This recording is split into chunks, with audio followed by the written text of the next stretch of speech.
Olahraga dulu dong. Ya, tar dong itu. Kita punya yel-yel ya. Oke. Yel-yel. Yo kamera standby. Kamera. Apa? Gas berang. Oh, pasti. Cuy gitu. Oke. Kamera standby. Audio standby. Audio standby. Audio 1 audio 2. Cek cok. Audio Cek 1 audio 2 aman. cok. Jangan cek. Oke, cok. kamera roll. Audio roll. 3 2 and action. Oke. Bismillahirrahmanirrahim. Resmi amat. Sebelum ini belum dimulai, Bang. Udah. Belum. Oh, belum. Oke. Biarin nanti kita itu ya. Maksudnya kita berjalan dengan alam yang mengikuti kita, bagaimana caranya kita untuk bisa meminta sedikit ridho dari alam yang telah memberikan kita nikmat malam ini. Tarik nafas lewat mulut, keluarkan lewat hidung perlahan. Lakukan hingga kita merasakan tenang yang amat sangat, begitu Ganti. Oke. Makasih teman-teman. Open. Yang mau ketawa dulu. Yuk kita ketawa bersama yuk.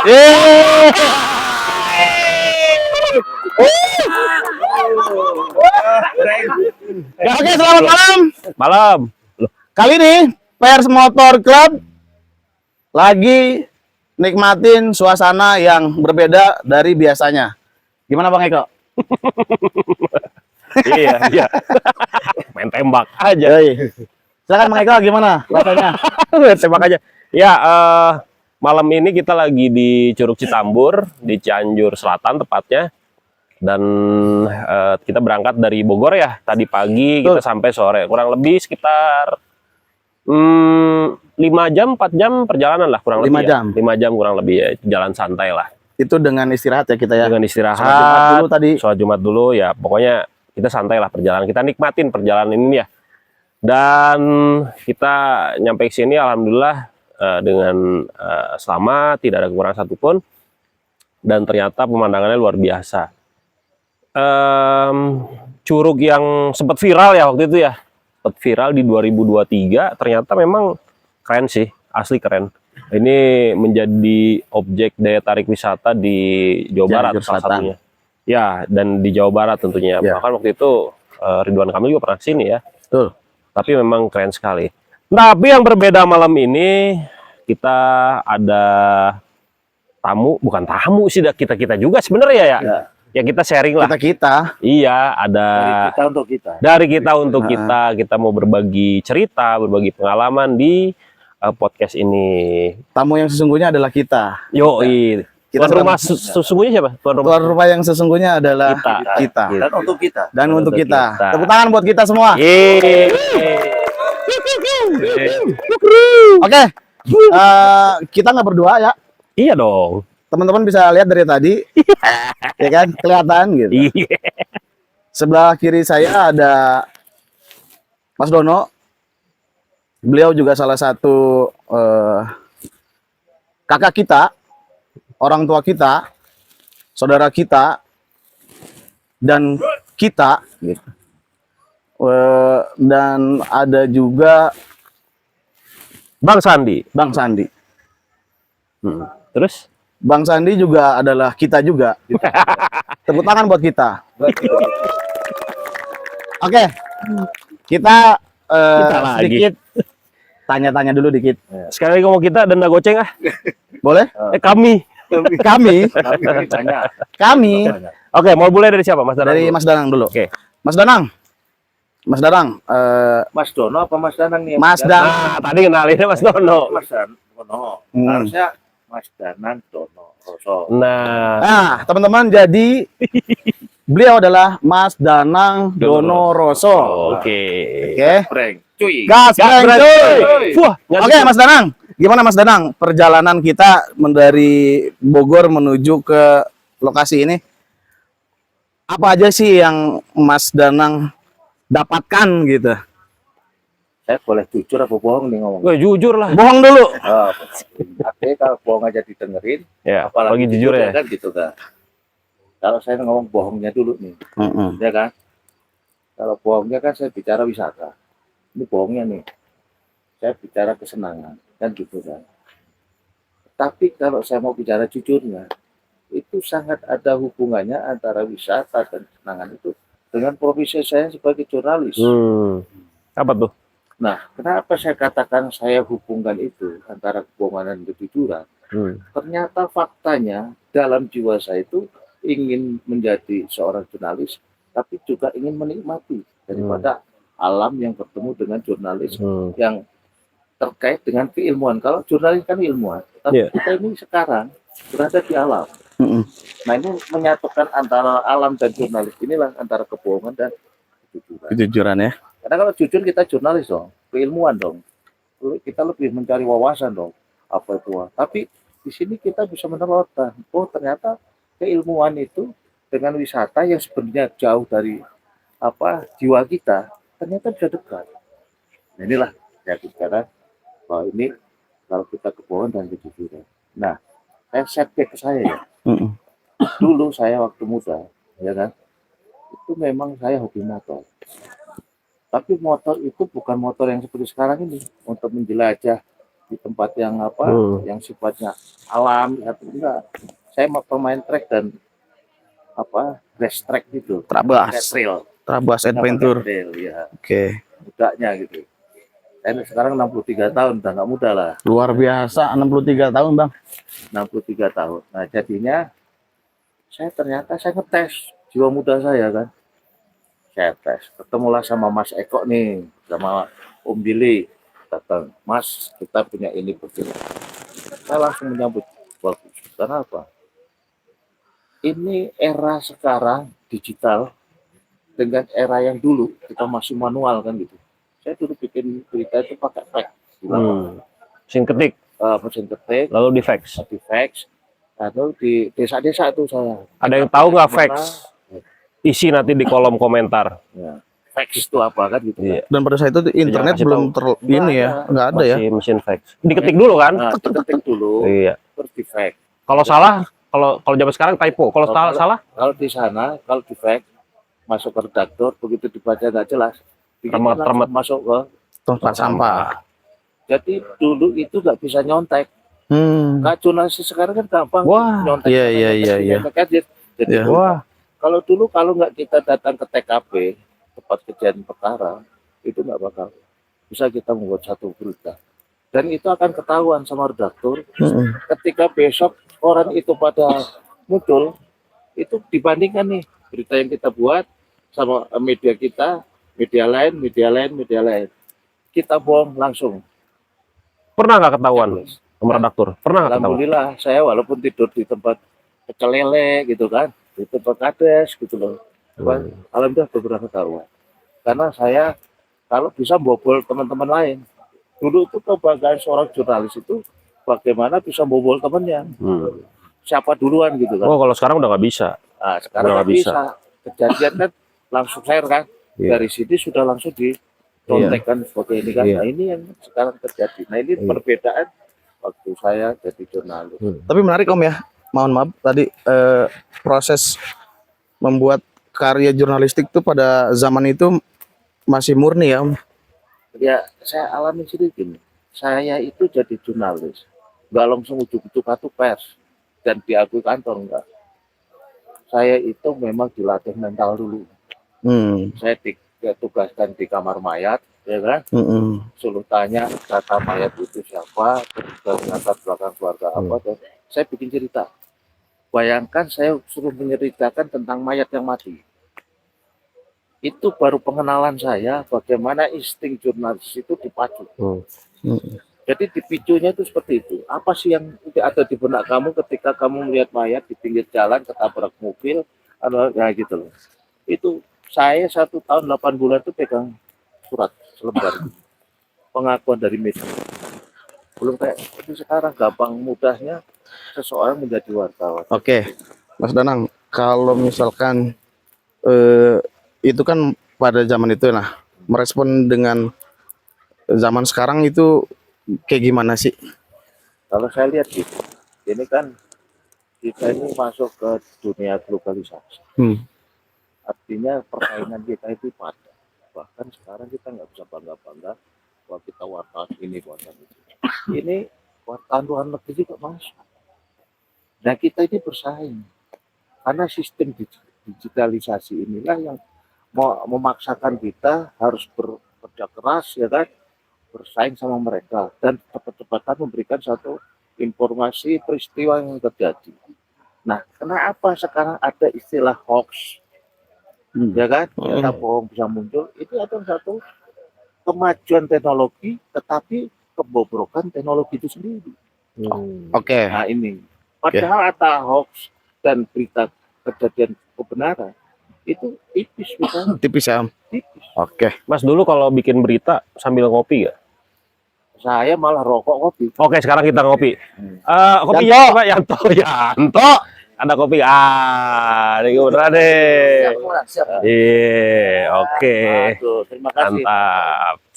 Awas tumpah. Kok cuma 2 sih gelasnya? Ini apa, teh manis ya? Oh iya, kopinya mana? Ya Mas, Mas. Tunggu Mas. Nih ala kadarnya nih. Oke. Ini bukan properti ya.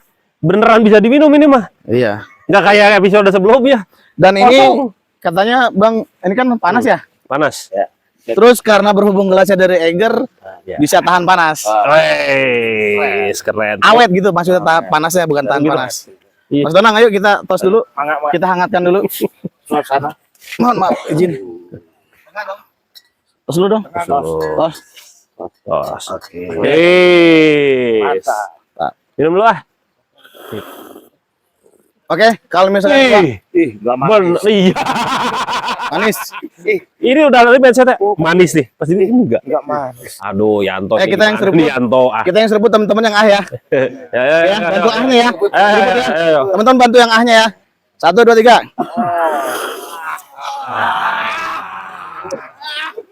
Makasih Egar. Makasih, Eiger. Yang keras-keras, Pak. Oke, kita lanjut. Lanjut. Ya. Ya, Mas Danang. Tadi menarik ya, sempat kita flashback dan mengaitkan dengan era sekarang ya. Nah, kembali lagi kita ke perjalanan touring kita, bakti dan sosial ini. Menurut Mas Danang, kegiatan yang dibuat kita pada malam ini, Pers Motor Club ini, ada keterkaitannya nggak sih dengan era dulu dengan era sekarang nih, untuk kita sebagai jurnalis? Jadi gini Om, beda Om. Jurnalis zaman sekarang ini terpadu dengan rekreasi. Kalau jurnalis zaman saya dulu waktu muda, itu sangat concern terhadap bagaimana hari ini saya bisa dapat berita. Beda konsepnya. Jadi kalau kita berangkat dari rumah itu, di sininya apa nih isu yang ini, apa yang ada berbagai informasi.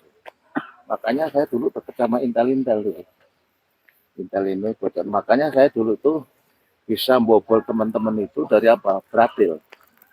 Itu yang pegang itu kan itu apa namanya? Babinsa itu. Jadi kejadian tak langsung ada telegram. Dulu Telegram ya. ke Kodim itu masuk telegram. Ditemukan satu ini ekstasi pokoknya begini kan masuk. Lapor ke komandan tuh. Dan tadi ada lapor gini itu buat saya. Besok saya naik bobol itu. Karena kebanyakan media-media lain kendornya itu di kepolisian. Ya. Jaringan ya. Kan gitu kan. Nah saya enggak. Saya dijadikan tentara, saya ambil. Makanya lebih cepat. Kalau kita mainkan saya media sekarang itu lebih cepat dapat itu. Kalau Babinsa itu diperankan seperti dulu, kejadian apapun langsung dia muncul. Artinya berita kita yang sekarang pakai online ini digital ini bisa langsung naik kejadian itu. Tapi persoalannya beda. Satu peristiwa yang sadis, satu peristiwa yang tabu itu jarang sekali terjadi. Orang menduganya atau menuduhnya bahwa itu kan nggak boleh diberitakan. Semua boleh, tetapi aturan main itu harus tempuh. Ditanya gini, contoh aja ya, seseorang aku diperkosa, ya kan? Misalnya kita sebut aja ini nama ya, Mawar lah. Mawar, istilah Sebutlah mawar. Misalnya mawar. Si mawar ngaku. Anggrek lah, Om. Nah, Mas, kalau anggrek. ya kan, anggrek. dan Mawar diganti anggrek. Mawar lah. Anggrek aja lah udah anggrek. Ya, udah, Anggrek sama mawar. Nah, berdua. Iyalah. Waduh. Dua ya. Ya, dua orang lagi jalan-jalan. Iya. Diperkosa. Kosa dua-duanya. Waduh, Kan. si mawar sama si anggrek. Sama si mawar kan gitu. Ya, kan. ya, ya. Kan ngaku kan dia, Bang, aku tolongin dong, aku diperkosa gitu. Kalau wartawan sekarang kan naik kan. Yang penting ada yang ngomong kan gitu kan. Katanya sumbernya yang ngomong. Kalau dulu nggak bisa. Om. Pemerkosaan itu bisa dimuat di dalam suatu media itu kalau ada penjelasan dari kepolisian. Si mawar si anggrek udah lapor kepada kepolisian. Nah, si kepolisian inilah berdasarkan laporan si anggrek sama dan memenuhi unsur penyidikan jumpa pers. Ya. Jumpa pers ini yang bisa dimuat di koran. Jadi bukan pengakuan. Nah, sekarang apapun asal ada orang ngomong misalnya Jadi nggak bicara apalah profesi yang apa ya, ngomongin menilai bupati, menilai apa, tetapi kapasitas dia bukan sebagai setingkat atau derajat dengan yang bupati, tapi dianggap itu sebuah informasi ini yang banyak keliru. Orang berprofesi sebagai apa yang tidak ada kaitannya dengan profesinya seorang bupati bisa menyalah-nyalahkan bupati. Bupati itu katanya nggak boleh pokoknya dimuat.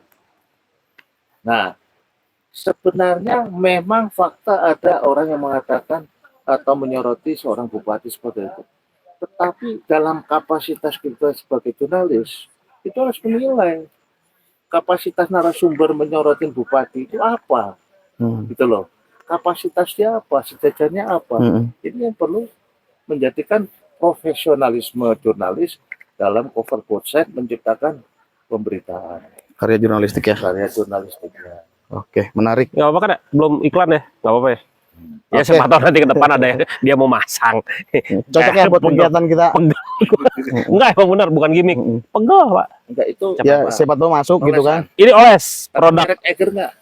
Ya enggak lah, Pak. Cari yang merek Eger lebih awet lagi. Waduh. Oke, buat Eger bikin yang buat Yang fresh begini fresh ya. Yang beginian nih, yang beginian ya. Yang beginian ya. Oke. Tepuk tangan barudak. Oke. Kacamatanya merek Eger enggak? Bukan, Mas. Jelas enggak? Bukan, Nah, bukan. kalau pakai Eger lebih jelas kan. Eger produksi ya kacamata plus ya. Oke, nanti jangan enggak. Apalagi Mas, ayo. Oke, Mas. Gas aja ntar 3 size Mas. Terus aja di umpan. Cangkir udah dibikin. Oh ya siap. kan? Siap. Jelas. Iya. Apalagi kayak gosok-gosokan dia gitu. Lengkap lah kita. Tapi memang kayaknya memang itu juga bagian ya dari kegiatan outdoor ya. Ya kalau saya gini ya, melihat Eger ini bukan saya melihat dari dia sponsor. Saya melihat beliau itu Care. dan Peduli ya. swasta yang sangat peduli terhadap Kegiatan. aktivitas kita yang Benar. main-main ini loh. Biasa tepuk tangan buat Eger. Eger. Kita main-main aja kita di support Iya disupport. Support ya.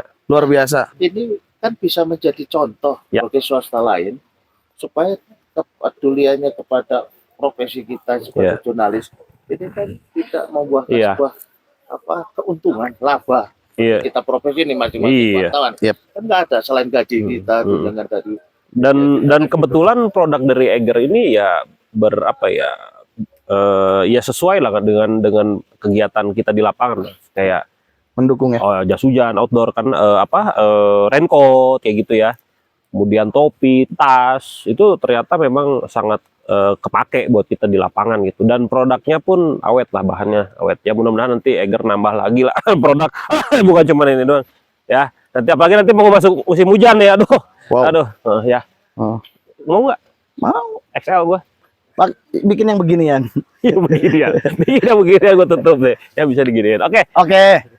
ya mau nanya nih ke Mas Danang ya ketika teman-teman ketika wartawan ini sudah mulai turun ke lapangan kalau dulu kan memang sudah dikonsep tadi kata Mas Danang kan kita keluar rumah tuh sudah pikiran wah gua mau kemana nih terus disimpan dulu lah mau kemana nih terus berita apa nih yang akan kita cari berapa berita nih akan kita kerjakan gitu kan kalau sekarang kayaknya sudah mulai bergeser untuk Mas Danang gimana? ya kalau saya gitu ya. Yang namanya Orientasi sudah bergeser maksudnya. Bicara berarti ke orientasi ke arah zaman dong. Ya. zaman perubahan kan gitu kan. Nah, kalau kita bicara zaman perubahan kan gitu kan, ini kan sangat terbuka sekali. Ada media sosial kan gitu kan, ada Instagram bentuknya kan, ada Facebook, ada YouTube ya kan. Nah, yang pertanyaan saya ya kan, ini ada wartawan, produk wartawan, produk pers. Sekarang saya tanya sama ente-ente nih semua yang wartawan ya, wartawan nih, antara produk sosial yang katanya Facebook, ya kan, YouTube, ya kan, Instagram kan gitu kan, sama produk pers, apa bedanya? Sama-sama informasi ya. Ya kan? Pertanyaan saya lagi ya, kenapa empat kegiatan lah ya, kegiatan informasi ini, terus posisi kita di mana? Kalau kita bandingkan dengan itu, selalu kita bangga dengan apa? Undang-undang pers kan, ya kan? Sekarang saya tanya, ketika muncul 4 ini produk, sama nggak dengan produk kita? Sama kan? Menyampaikan sebuah informasi kan, suatu peristiwa, wawancara, podcast gitu kan, semacam ini kan tren-tren sekarang di podcast bebas, gitu kan? Ini kan produknya sama nggak? Sama. Tetapi kita dibelenggu nih pers itu dengan undang-undang pers, dengan kode etik jurnalistik, ya kan? Terus dengan juga harus menyajikan satu informasi yang cover set, berimbang, ya kan? Sekarang kan kita nih sebagai wartawan kan bertanya, apa untungnya kita nih, katanya kan jadi wartawan. Sementara produk-produk nih, satu orang bikin satu produk informasi, entah bentuknya apa itu, media online atau podcast kah, apakah apa kan gitu, sama biasa bisa tampil di depan umum, di depan khalayak masyarakat. Nah inilah regulasinya pemerintah, ya kan, yang hanya membedakan produk pers itu diselesaikan dengan undang-undang pers. Tetapi ketika produk media sosial itu diselesaikan dengan undang-undang ITE kan gitu kan. Tetapi apakah ini membuat jerah bagi orang-orang yang bikin satu produk informasi yang hoax? Tidak. Karena sampai saat ini belum ada dan belum pernah pembuktian pemerintah itu melakukan tindakan tegas terhadap pelaku pembuat hoax. Memang dalam hal ini masyarakat dirugikan, kita pun dirugikan, jelas. Udah pasti. Kita yang benar-benar pers ini, produk pers benar memenuhi unsur itu semua, persyaratan yang di undang-undang pers, kode etik jurnalistik dan lain sebagainya, pakai etika itu. Nah ini sama dengan produk mereka, ya kan? Nah, yang makanya saya pernah menulis itu di media saya, di covernya itu saya bebaskan pajak pers. Kenapa? Pers itu menjual produknya itu udah belum kuping gitu loh. Cara mencari marketnya itu kan susah. Kan gitu kan. Tiba-tiba pajak pun masuk. Gitu. Ya kan. Sementara dia mau pinjam modal ke bank, ya kan, sulit. Pers itu mana gampang. Ini ketika bicara bisnis media. Bisnis media. Artinya ini juga terkait dengan produk media loh. Tapi wartawannya wajib bayar pajak. Warga negara. Penghasilan, ya. Penghasilan. Ini kan yang saya katakan sudah berjalan. Maksud saya ini sebagai apa? Bisnis. Saya tanya, bandingan ya. Orang importer otomotif, ya kan? Kenapa dia dapat dispensasi pajak? Karena ini dia kan impor. Yang terjadi sekarang kan gitu. Dia masuk, dia potong, ya kan? Sehingga kata mobil murah, ternyata mobil kan nggak murah. Ya kan? Tetapi dalam sosialisasinya kita ini supaya apa lebih meningkat itu daya beli masyarakat. Kan? Ternyata kalau kita bandingkan mobil yang kena pajak biaya masuk sama mobil yang nggak, ini kan yang kena biaya masuk sama. Tuh. Sekarang kayak Avanza aja, ya kan? Aduh, merek lagi dah. Gak apa-apa, Avanza jangan lupa nanti ya. Jangan lupa nanti buat tepuk tangan juga. Tepuk tangan buat kita semua lah. Oke, buat Avanza juga. Avanza juga kan dia juga, kita bawa barang juga, bawa logistik. Avanza. Semoga nanti Avanza bisa mendukung kegiatan kita juga ke depannya. Amin. Amin. Kalau bisa Avanza bikin yang double kabin lah. Oke. Nah, gimana? Balik lagi ke wisata nih ya. Ya. Oke. Om, ini kan Om Mas Danang. satu nama Ya, aja, Mas Danang. nanti papi yang bahaya. Maaf tante. Maaf tante. Waduh, Waduh. bahaya kalau papi. Aduh. Aduh. Ini tadi Mas, ya kan sekarang Om. Iya. Om ini udah lawannya tante. Waduh. Maaf tante. Iya. Kalau udah papi sama Pep ini yang bahaya. Waduh, ini kayaknya ini biar di cut ya. Ini berolah Maaf ya. Ya, Ya, kita kan lagi ke sebuah berwisata ya, Mas Danang. Nah, Mas Danang tadi sempat dengar juga Mas Danang bilang Mas Danang di usia yang 63 tahun. 63 tahun bersyukur banget bisa riding lagi motoran gitu. Itu kenapa tuh, Mas? Jadi gini loh. apa yang mendorong? Apa yang mendorong Mas Danang sampai untuk mau? Tidak ada yang didorong dan ada yang mendorong. Ya kan? Kenapa saya katakan bersyukur? Aku tanyalah sama ente nih, yang belum nyampe 63. Bisa nggak usia ente jamin? Belum nyampe 63 tahun. Ya, nggak tahu juga. Ya kan? Bukan dorong-mendorong nih. Saya tanya, makanya itulah yang bersyukur. Saya bisa mencapai 63 tahunnya itu. Karena nggak semua orang bisa mencapai 63 tahun. Ada yang memang lebih. Tapi apa jaminannya bagi yang orang-orang sama sekarang level ini nih? Kan paling tua saya nih, 63 tahun. Saya di usia 63 tahun, ya kan, sudah mencapai 63 tahun, masih diberikan kesehatan. Ya. Dan bisa hobi saya masih bisa disalurkan, bisa disalurkan. Saya nggak bersyukur kepada Allah Subhanahu Wa Taala. Itu salah satu bentuk menikmati, mensyukuri saya, mensyukuri ya, kasih saya kan, cara nikmat pribadi saya. Tapi bagi ente semua, ya kan, ente juga merasa bangga juga kan? Bangga banget, bangga bisa motoran sama tokoh pers. Berapa ratus kilo kita? Umur 63 tahun sampai bisa bermotor bareng umur 63 tahun. Oh iya. Malah mintanya ngebut terus. Malah mintanya minimal 90 kecepatan. Siapa tuh? Di depannya Mas Danang siapa tadi? Leader ya, aduh. Breng cuy terus kan. Wah, gitu. Luar biasa tuh kita. Enggak mau kan? Mana itu cepetan gua ngantuk buat itu. Oh, itu ada berapa pelan ngantuk ya. Oke, luar biasa. Tepuk tangan buat Mas Danang. Ngomong-ngomong tadi soal wisata, kita juga di sini ada Bang Sandi ya. Bang Sandi. Bang Eko aja. Dia lebar ya, Bang Sandi. Bang Sandi ini apa bisa disebutnya pengusaha atau pengelola atau apa entrepreneur atau apa terserah lah enaknya gimana. Mau perkenalkan diri atau saya memperkenalkan Bang Sandi? Boleh dikenalin. Nggak tahu saya, makanya mending Bang Sandi aja. Ya, kalau saya sih sebenarnya dari Puncak Ajib, Mas. Apa tuh? Puncak Ajib apa sih itu? Ajib itu sebuah destinasi wisata Oke. kawasan lingkungan. Oh, terus? Gitu. Makanya ketika ngobrol-ngobrol diajak buat touring ke Citambur sama Om Billy, kita senang.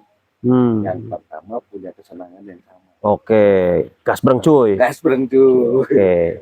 Terus lagi, memang kan tujuannya ke sebuah alam yang terbuka kayak gini nih. Saya benar-benar nikmatin banget perjalanan hari ini karena pas tadi begitu start kita mulai dari Bogor, itu sepanjang perjalanan mulai dari Puncak sampai Cianjur itu touringnya menyenangkan. Apa tuh yang membuat? Pertama suasana alam ya. Bahwa kita lihat cukup banyak hijauan ya tadi sepanjang jalan. Di puncak. Touring tuh nggak lihat gedung-gedung aja. Seru ya. Di puncak. Hah? Di puncak tuh. Mulai dari Puncak Cianjur sampai. Karena warung-warungnya udah dibongkar-bongkarin enggak juga? Oh salah ya, oke. Gak usah disensor itu.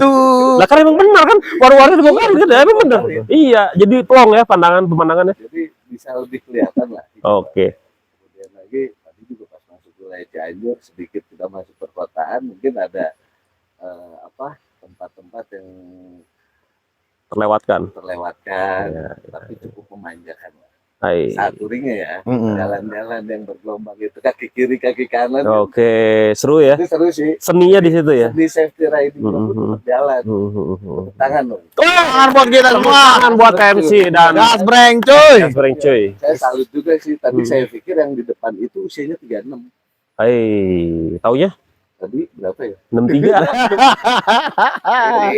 Jadi bilangnya dia supaya saya nikah lagi. Loh, kok jadi ke situ? Lah, kok jadi ke situ ya?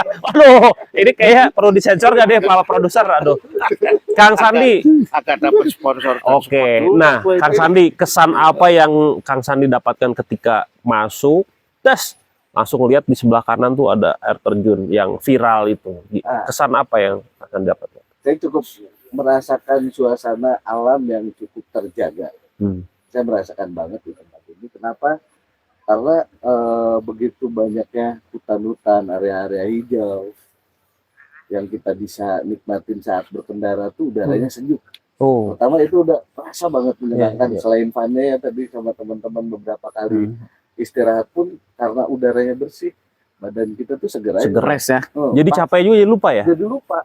Apalagi pas nyampe ke sini, kita lihat langsung buktinya. Utang juga lupa? Bukan, air. Air, dikirain. Buktinya air. Pegal lupa, utang lupa kan? Segala macam ya. Pokoknya jadinya. plong. Wah, waduh. Masa lagi liburan kita bahas utang. Aduh, iya. Tapi emang seru ya. Memang tadi juga kita sempat ngerasain juga lah. Udah capek nih, mana nih lemes nih, nggak ada suaranya. Ketika ngelihat curug, terjunnya, langsung bahasa Sunda tuh cenghardi gitu. Cerit. Ayo burulah, gaskan gitu, breng, cuy lah gitu. Nah, berbicara masalah wisata berbasis lingkungan ya, kalau cara Ajib tadi kan. Nah, apa yang akan bisa diadopsi dari Citambur ini nanti ke depannya untuk wisata Puncak Ajib ini? Tentunya sih bukan air terjun yang mau bikin juga, atau mungkin mau bikin juga air terjun, atau gimana menurut Mas? Sebenarnya saya belajar memang hari ini pun tetap belajar ya bahwa ternyata sisi alamnya itu begitu penting. Kenapa dibilang kayak gitu? Tadi ketika hijauannya banyak, airnya terjaga nih. Bersih, benih, besar gitu kan. Itu kan buktinya gitu. Ya mungkin kami juga kebetulan di Ajib sendiri itu. Ajib itu singkatan, Mas. Itu yang kita tunggu. Ajib itu apa? Itu singkatan. Apa tuh? Jadi kita di puncak memang yang pertama itu adventure. J-nya jungle, I-nya inspiration. Ini terus P-nya adalah planting. Jadi menanam. Jadi tepuk tangan untuk kita. Tepuk tangan buat Ajib. Buat kita. A-nya? A-nya? A-nya? Adventure. J-nya. Ini kita adventure. J-nya. Udah masuk ya? Udah masuk. J-nya jungle. Masuk. Suasananya hutan. This is jungle, man. Jangan pakai lem nggak? Ya kan? Oke. G-nya jungle. G-nya inspiration. Menginspirasi ke banyak orang ya. Dan faktanya saat ini kita sedang menginspirasi diri sendiri loh. Tepuk tangan buat kita semua. Tepuk tangan lagi. Nah, yang terakhir nih. P-nya nih, Kang. P-nya planting. Menanam. Tapi boleh nggak izin nih kalau saya sedikit lancang nih. Kalau P-nya diganti B boleh nggak? Jadi planting. Enggak dong. Enggak gitu konsepnya. Aduh. Bukan. Maksudnya B ini kalau saya boleh sedikit usul, sedikit lancang lah. B-nya ganti dengan botanical. Jadi tanaman-tanaman yang bersifat herbal, yang sifatnya ada nilai-nilai kehidupannya, kan kayak pohon mahoni, kemudian pohon kenari itu kan mereka punya filosofi masing-masing. Ini hanya usul aja, Pak. Tapi kan yang penting sama-sama Ajib. Sama-sama menanam. Yang satu pakai Ajib, yang satu lagi pakai Ajib. Pakai kol-kolah Ajib. Oke. Nah, boleh tahu dong, Puncak Ajib ini akses gampang nggak? Tadi kita sempat ngobrol masalah akses kan, lewat mana sih Puncak Ajib teh? Aksesnya gampang banget sebenarnya, depan rest area Cisarua, Gunung Mas, arah ke puncak Gunung Mas. Ada SMP negeri atau kebun teh Ciliwung, itu akses masuk kita. Tepatnya ada di Sukatani. Sebenarnya wilayahnya Tugu Selatan. Tugu Selatan, puncak Kabupaten Bogor. Oh iya, yang pasti gampang ya diaksesnya. Nah, di map udah ada. Tapi pakai P ya. Pakai P. Oh iya, bukan pakai B. Ajib. Nah, planting. Oh iya udah ya. Nah, ini kan memang isu puncak nih nggak ada habisnya. Seksi banget. Apapun yang terjadi di puncak itu pasti laku, Pak. Laku digoreng, laku di media, laku dimanapun lah. Nah, bagaimana Puncak Ajib ini bisa mencoba untuk bermanuver lah di dalam isu-isu ini gitu. Dalam hal positif ya manuvernya ya. Ada langkah tersendiri nggak buat Puncak Ajib? Saya rasa ini kita punya kesamaan ya dengan PMC, bahwa harus menjadi inspirator. Udah mulai. Tolong tepuk tangan. Keren. Jadi karena ngomongin lingkungan tuh udah cuman bukan sekedar ngomong lagi, apa yang dilakukan teman-teman PMC bukan baru kali ini aja kita melakukan aksi lingkungan. Ya itu adalah inspirasi. Semoga ini menular terus. Syukur-syukur lingkungan kita bisa terjaga kembali, bisa bersih, bisa tumbuh pepohonan, baik botanikal, baik jungle, apapun itu. Mudah-mudahan kita bisa bergerak bersama. It's not about talk, but we need action. Luar biasa. Tepuk tangan buat Puncak Ajib dan buat kita juga. Tadi kan Bang Eko kan bahasa Inggris. Nah, pakai bahasa Padang nih. Oh enggak. Bahasa apa, Dok? Tesa ukur ngucap. Bisa ukur ngucap. Kudu melak. Kudu melak. Tepuk tangan buat Pak. Makasih. Luar biasa ya. Teman-teman, gue bakal belajar lagi, support gue terharu Banyak banget ya, ini. banyak Bang Abbas yang kita dapat obrolan malam ini. Ada Luar biasa. tamu kita Mas Mas Danang, kemudian ada kawan kita juga Kang Sandi yang menginspirasi masyarakat banyak melalui tadi ya Ajib Adventure, Jungle, Inspiration, kemudian ada Planting. I-nya kalau boleh saya tambahin lagi industrial, bisa nggak? Industri wisata maksudnya, industri wisata. Dan luar biasanya kita malam ini sudah hadiri juga teman-teman dari PMC, dari Ajib. Tepuk tangan buat teman-teman PMC Ajib. Terima kasih udah tepuk tangan terus dari tadi. Dan tak lupa ada Eger ya, Bas. Terima kasih juga udah disupport. Mudah-mudahan barang-barang ini bisa bermanfaat buat kita semua dan tentunya bisa bermanfaat juga buat orang banyak. Dan memang faktanya sangat bermanfaat buat kita. Iya sih kalau dipakai. Kita akan gunakan. Iya dong. Mau tidur di sini loh. Iya.